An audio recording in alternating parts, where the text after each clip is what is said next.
छुट्टियां हो जाएंगी, जजेस चले जाएंगे, तो इस तरह ये गर्मियों का टाइम मेरा जेल के अंदर गुजारेंगे। लेकिन फिर जैसी अदालतें खुलेंगी दोबारा केसेस लगेंगे और दोबारा इमरान खान साहब की अपीलें आएंगी। तो उस बुनियाद पर इमरान खान साहब को लगता है कि सितंबर अक्टूबर तक वो भी अंदर रहेंगे, और सितंबर अक्टूबर तक वैसे भी बहुत सारी चीज़ें बदलने वाली है। इमरान खान साहब की जो एक तस्वीर लीक हुई, उस पर एक इंक्वायरी भी चल रही है, और जो बड़ी स्क्रीन होती है अदालत के अंदर, उस पर से इमरान खान साहब को हटाकर, क्योंकि सारों का फोकस आज इमरान खान पे ही था, सब लोग इमरान खान की तरफ इशारे कर रहे थे, उधर ही देख रहे थे, ना कोई सुन रहा था ना कोई देख रहा था सुप्रीम कोर्ट ऑफ पाकिस्तान की कार्रवाई को।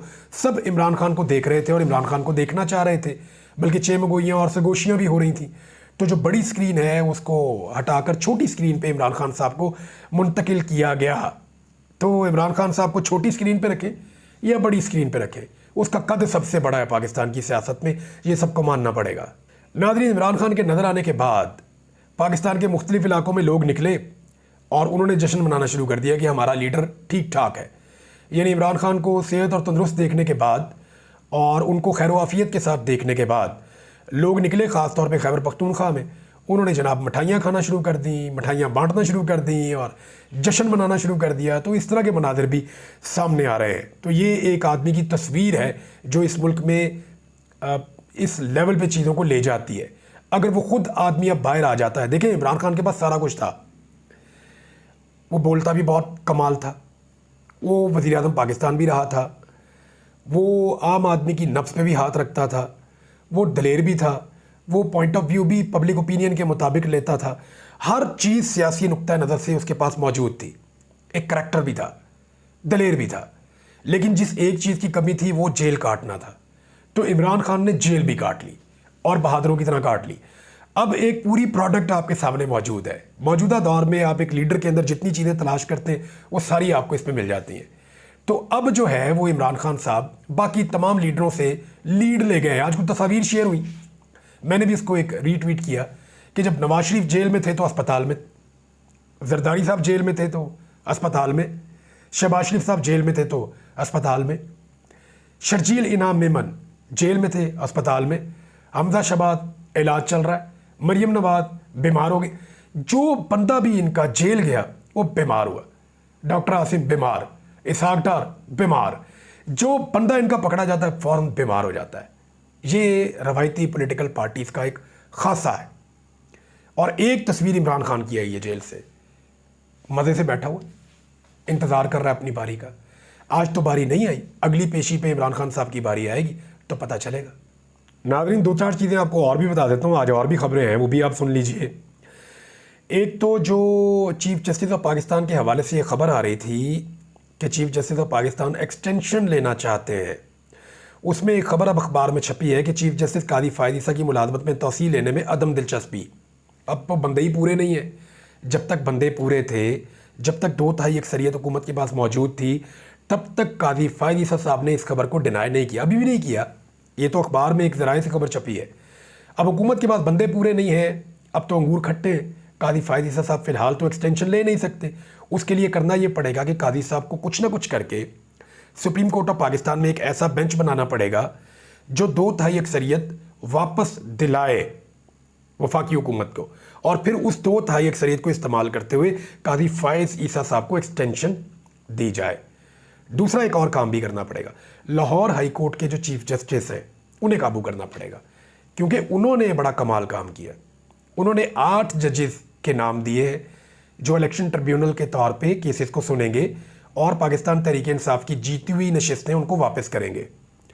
जान धांधली हुई है, लेकिन वो लाहौर हाई कोर्ट के चीफ जस्टिस के खिलाफ एक महाज खुल गया है और इलेक्शन कमीशन सिर्फ 2 जजेस को उन्होंने जो है अपॉइंट किया है या नोटिफाई किया है, बाकी 6 जजेस को नोटिफाई नहीं कर रहा इलेक्शन कमीशन ऑफ पाकिस्तान। और लाहौर हाई कोर्ट के चीफ जस्टिस भी फ़िलहाल डट गए हैं और उन्होंने बड़ा क्लियरली कह दिया है कि जो जजेस हैं वो अपॉइंट करने होंगे, उसके लिए मैं सबसे बात करूंगा। और उन्होंने तलब भी कर लिया है मुताल्लिका कमेटी के लोगों को जो हुकूमत की तरफ से जजेस को अपॉइंट करती है, क्योंकि चीफ जस्टिस नाम दे चुके हैं और उनको अपॉइंट अभी तक नहीं किया जा रहा। तो chief justice Lahore high court भी डट गए हैं और वो भी चाहते हैं कि ये मामला आइन और कानून के मुताबिक हो।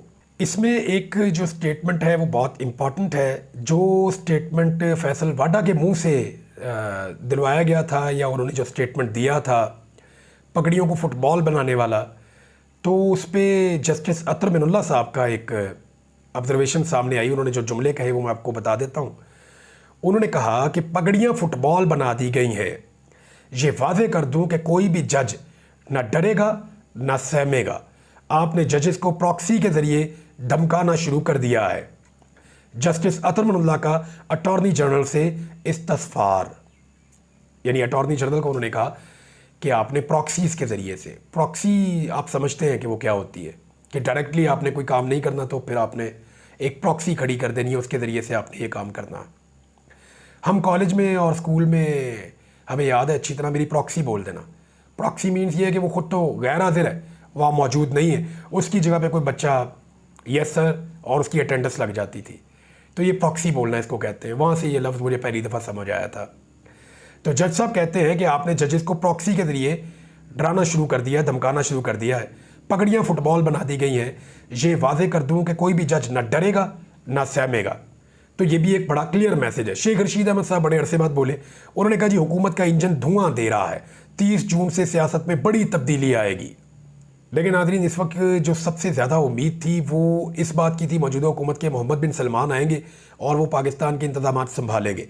और पाकिस्तान के वज़ीर आज़म पहले ही कह चुके हैं कि उनकी क़यादत में मईशत ठीक होगी। हालांकि पहले ये कहते थे कि नवाज शरीफ की क़यादत में होगी, लेकिन अब नवाज शरीफ ऐसा लगता है कि वो चला हुआ कारतूस है, तो उनको उन्होंने फारिग कर दिया है। और अब वो कह रहे हैं मोहम्मद बिन सलमान साहब की क़यादत में जो माशी इनकलाब है वो लाया जाएगा। अब मोहम्मद बिन सलमान का दौरा हो गया है कैंसिल, उसके बाद जो है वो एक नाउमीदी है मौजूदा हुकूमत में, और उनकी जो एक बड़ी उम्मीद थी उसके ऊपर पानी फिरता हुआ फिलहाल दिखाई दे रहा है। देखें, मुल्क को जब भी संभालना है पाकिस्तानियों ने संभालना है, जब भी संभालना है हमने संभालना है। हमारा मुल्क है, हमें इसकी मईशत खड़ी करनी पड़ेगी, कोई बाहर से आके कर नहीं पाएगा। कितना करेगा वो, कितना ईंधन डालेगा हमारी गाड़ी के इंजन में? एक वक्त आएगा कि हमें खुद अपनी गाड़ी चलानी पड़ेगी। तो पाकिस्तान को, पाकिस्तानियों को, पाकिस्तान की लीडरशिप को इस बात का शऊर होना चाहिए कि मुल्क ऐसे मांगे तांगे के पैसों से आगे नहीं बढ़ते।